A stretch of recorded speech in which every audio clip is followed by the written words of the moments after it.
Just when you thought things couldn't get stranger, the world is once again caught off guard by a headline that sounds more like satire than reality. Donald Trump is once again fixated on buying Greenland, the massive icy island owned by Denmark. This isn't just a passing comment or a late-night tweet, it's a renewed push for a deal that stunned the world the first time around. This isn't a joke or a tweet, it's a formal demand, complete with a letter that's left diplomats baffled and allies uneasy. The diplomatic world is scrambling to make sense of it, unsure whether to treat it as a serious proposal or a bizarre provocation.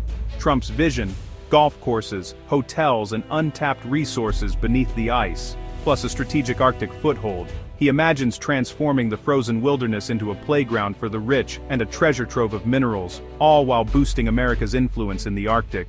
But this isn't just about real estate, it's about America's global standing and whether our foreign policy is driven by strategy or ego. The world is left wondering if this is a calculated move or simply a personal obsession.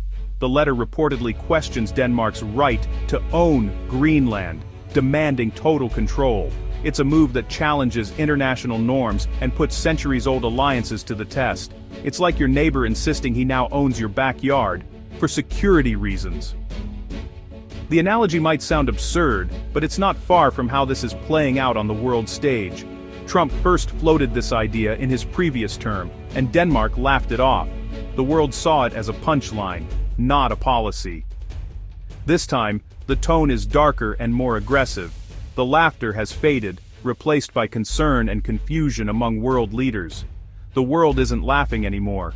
It's watching, worried that a real estate fantasy could fracture alliances and destabilize the global order. The stakes are higher, and the risks are real. What started as an oddball idea is now a full-blown international incident. Newsrooms are buzzing, and governments are on high alert. The stakes: America's credibility and the unity of the West. Allies are questioning whether they can rely on the US as a steady partner. It's a sequel nobody wanted, but here we are, watching history repeat itself, with even more at risk this time around. Trump's letter didn't just ask for Greenland, it demanded it, and he's refused to rule out military force if Denmark says no. He's also threatened tariffs, 10% on imports from key European allies, rising to 25% if they don't comply. This isn't negotiation, it's economic blackmail, holding allies' economies hostage to a personal whim. The US has long been the bedrock of Western alliances, but now Trump treats partners as obstacles. The message is clear: comply or face consequences. This bullying risks isolating America and deepening resentment among allies. A diplomatic spat over an icy island is now a crisis of Western unity. Denmark and Greenland responded swiftly, making it clear to the world that their sovereignty was not up for negotiation. The official statements were firm and unequivocal, echoing across European capitals and beyond. Greenland is not for sale, and its people alone have the right to decide their own future. The message resonated deeply with Greenlanders, who rallied together in a rare show of unity and pride. Denmark launched military exercises in the Arctic, signaling its resolve to defend its territory and interests. The show of force was meant as a clear warning to any who might challenge their authority. The European Union quickly rallied behind Denmark, organizing emergency summits and planning retaliatory tariffs on US goods. European leaders made it clear that any threat to one member was a threat to all. They're even considering blocking US companies from public contracts across Europe, a move that would have major economic consequences for American businesses operating overseas. UK Prime Minister Keir Starmer called Trump's threats completely wrong, emphasizing the importance of respecting international norms and alliances. Meanwhile, Norway's leader found himself repeatedly explaining that he has no control over the Nobel Prize, highlighting the absurdity of some of the demands. Europe's united front shows Trump miscalculated their resolve. Instead of sowing discord, his actions have brought European leaders closer together. Instead of dividing Europe, he's strengthened their unity, inspiring citizens across the continent to stand up for their shared values and independence.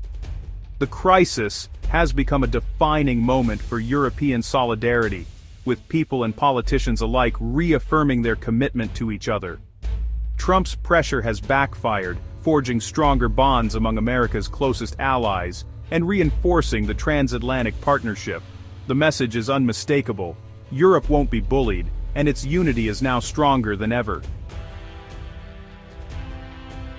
What's fueling this bizarre diplomatic crisis? Trump's anger over not winning the 2025 Nobel Peace Prize. He linked his Greenland push to the Nobel snub, even texting Norway's prime minister about it.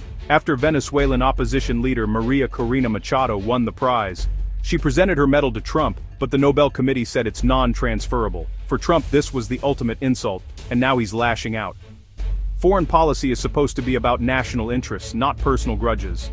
Instead, America's alliances are at risk because one man feels slighted. Norway is left explaining the basics of the Nobel process to the US president. The world sees a superpower acting out over hurt feelings. Trump's Greenland gambit has sparked outrage at home, uniting Republicans and Democrats in rare condemnation. The proposal, seen as reckless and destabilizing, has left many Americans questioning the judgment of their own leadership. GOP Congressman Don Bacon called the idea utter buffoonery, warning it could undermine America's credibility on the world stage. He even floated impeachment if Trump tried to invade Greenland, a move that would be unprecedented in modern history. Democrats dismissed the letter as ramblings, and warned the US is now the enemy of the free world. They argue that such actions erode America's moral authority and global standing, making it harder to build alliances. The backlash is bipartisan. Threatening a NATO ally is a red line that neither party is willing to cross. Both sides agree that America's security commitments must remain ironclad. Meanwhile, global markets are rattled, with stocks dropping and the dollar weakening. Investors are spooked by the uncertainty, fearing long-term damage to the US economy. The economic fallout is real. Jobs, pensions, and investments are at risk over a manufactured crisis.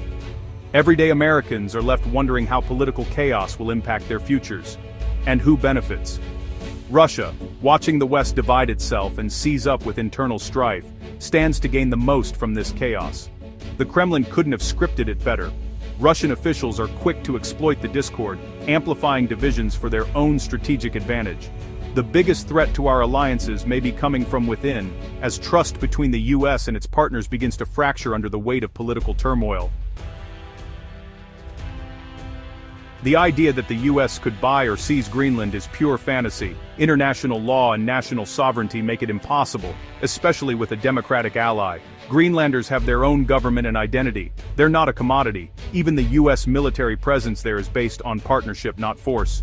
Any attempt to take Greenland would shatter America's reputation and NATO itself. This episode began as a real estate fantasy, fueled by a bruised ego, and now threatens global stability. The world, and even America's own leaders, have universally rejected the idea. The real damage is to America's standing and the unity of the West.